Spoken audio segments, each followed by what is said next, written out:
When the San Francisco Giants acquired all-star slugger Rafael Devers in a high-profile trade with the Boston Red Sox, expectations were high, not just for his bat, but for how he'd adapt to a new role on the field.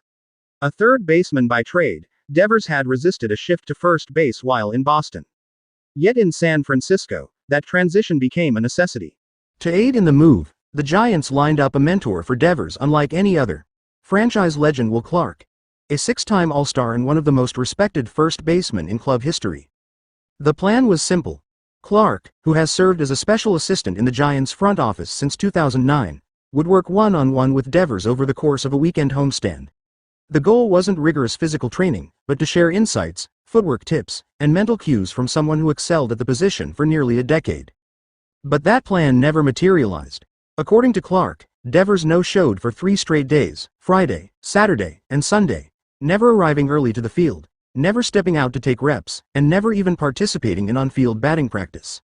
The surprising revelation was first shared publicly by Red Sox broadcaster Will Fleming during a recent appearance on Boston radio station WEEI, and it quickly caught fire across baseball circles.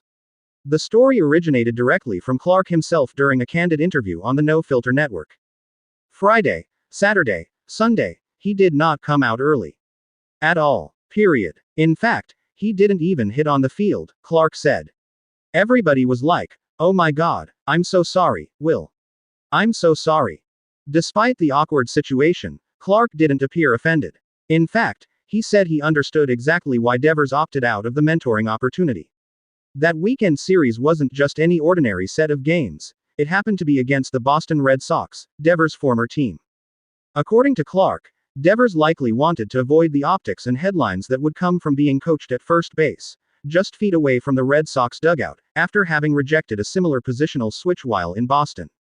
"I know what the expletive happened," Clark said. "He didn't want to go out and be at first base and be 20 feet in front of their freaking dugout with what went on in Boston, and now he's working with me at first base. He didn't want to have to go through all that expletive in the press and media. So, I completely understand." In Boston, Devers was adamant about remaining a third baseman, reportedly resisting internal pressure to switch to first. So for him to be seen training at first base in San Francisco, in plain view of his former teammates and media, would have created a potentially uncomfortable and dramatic storyline. Clark, who's experienced his fair share of media scrutiny, sympathized with Devers' likely hesitation.